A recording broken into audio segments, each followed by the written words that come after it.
My parents warned me not to look out the window at night. I just discovered the horrifying reason why. Ever since I was a baby, my parents always told me, don't look out the window at night.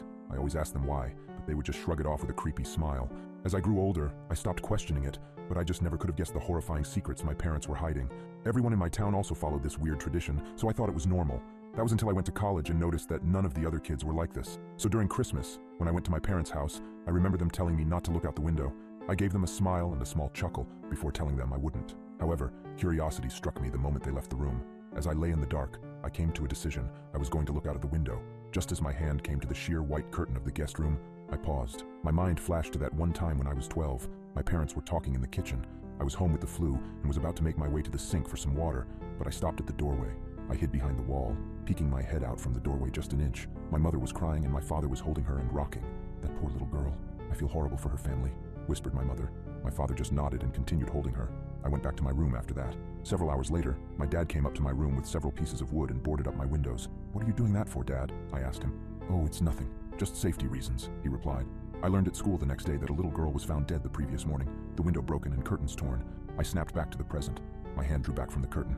I shook my head, cursing myself for being so weird. What was the worst that could happen? It was just a window, it couldn't hurt me, right? As I reached my hand out again, my instinct was telling me to stop. My gut twisted as I reached nearer and nearer. Just as I touched the curtain, a painful howl came from the forest surrounding the house. I flinched back, deciding to just lay down and try to get some sleep. I forgot how hard it was to get sleep in my hometown. Every night, coyotes howled for hours everywhere in town, or at least I thought they were just coyotes. The next night, I woke up in a cold sweat. I glanced over at the alarm clock next to my bed. It was midnight. I groaned and sat up in bed. A low growling sound from outside of my bedroom window. I thought back to last night and decided that I had made up my mind about looking out. I thrusted my arm towards the curtain and pulled back hard, almost ripping it away from the rod. I flattened myself against the wall next to the bed for a moment before I put one eye in front of the window. I immediately regretted my decision as I heard claws clacking up the house. I flung myself out of bed, tumbling on the floor. I stood up and got back up on the bed. I stuck my face closer to the window as the clacking got closer and closer. It suddenly stopped for a second before the most terrifying creature popped up from outside, emitting a horrible shriek as it did so. I can never forget its face, the way the hollow eyes oozed some kind of black substance, like tar, and the way its lips were pulled back into a gruesome grin, the teeth blood-stained and razor-sharp. It looked like it had 4 limbs, its front 2 slamming on the glass and pounding. As I was frozen in front of the window in terror, my parents burst into the room. My father held a shotgun. He marched up to my bed and yanked me away from the window. He pointed his shotgun at the creature, shooting a bullet at it. The thing scrambled away, leaving the window almost completely shattered. Damn it, son, it was a simple task. Just don't look out the window. How hard is that? My dad shouted at me. I wasn't processing his words. I was sitting on the floor, arms and legs splayed everywhere in utter shock. What the hell had I just seen? My mother ran to the bedroom door. She had tears in her eyes. Is everyone all right? She asked. Yeah, we're fine. We still gotta get that creepy effing monster, though. Nathan, get up. We got some work to do, my dad said. I got up as soon as I could. My dad thrust the shotgun into my arms and marched downstairs. He opened the basement door and descended, coming back with a machete and some kind of spray bottle.